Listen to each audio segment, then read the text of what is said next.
అందరికీ జై శ్రీరామ్. మీ హిందూ శక్తి మీ శ్రీ బుద్ధారావు. ఈరోజు నేను అల్లూరు జిల్లా చోడవరం రంపచోడవరం నియోజకవర్గంలో ఉన్నాను. అది కూడా ఓట్ల అనే గ్రామం. అది మన గంగవరం నుంచి లోపల రావాలి. విషయం ఏంటంటే చూడండి, ఆ రెండు కొండల మధ్యలో చిన్న కొండ కనిపిస్తుంది చూసారా, నా ఏలు తిన్నంగా. అది అది అక్కడ మరి ఎంతో విశిష్ట కలిగినటువంటి ప్లేస్ అది. ఆ ప్లేసు అక్కడ ఎన్నో అద్భుతాలు కలిగేటటువంటి వనమూలికలు ఉన్నాయి అక్కడ ఎన్నో. ఆ ప్లేస్కి వెళ్తేనే చాలా ప్రశాంతమైన ఫీలింగ్ వస్తుంది. అంత గొప్ప ప్లేస్ అది. అంటే ఈ ప్లేస్ అంతా అటువంటిదే, కానీ అక్కడ మాత్రం ఒక ప్రత్యేకత ఉంది. ఇంకో విషయం ఏంటంటే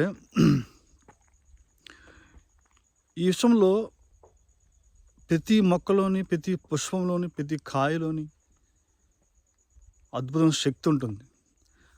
అది ఒక కాయలో కీడు చేసే తత్వం ఉంటుంది, ఒక కాయలో మేలు చేసే తత్వం ఉంటుంది. మీరు అనుకుంటారు అన్నీ మంచిగా ఉండొచ్చు కదా అనుకోండి, కాదు.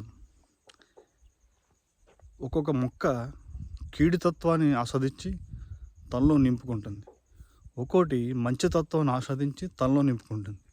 ఇది మన సృష్టి ధర్మం. ఈ ప్రకృతి విశ్వం యొక్క శక్తి అది. దాన్ని గ్రహించాలి, ప్రతి ఒక్కరు గ్రహించి ముందుకెళ్ళాలి. ఎందుకంటే ప్రతి పుష్పంలో, ప్రతి పండులో, ప్రతి కాయలో, ప్రతి ఆకులో, ప్రతి మొక్కలో, ప్రతి వేరులో ఎంతో విశిష్టత ఉంది. ఆ విశిష్టత తెలుసుకోవాలి ప్రతి ఒక్కరు. విశ్వాన్ని ఆస్వాదించాలి.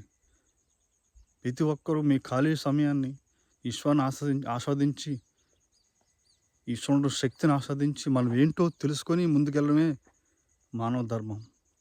అప్పుడే మనం చాలా హ్యాపీగా ఉంటాం.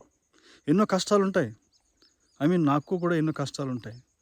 అయినా వాటిని భరిస్తూ విశ్వాన్ని ఆస్వాదిస్తూ ముందుకెళ్ళడమే మానవ ధర్మం. హిందూ ధర్మంలో ఉన్నటువంటి శక్తి అటువంటిది.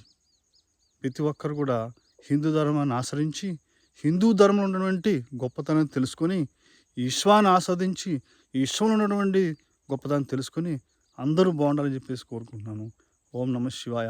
ఓం నమః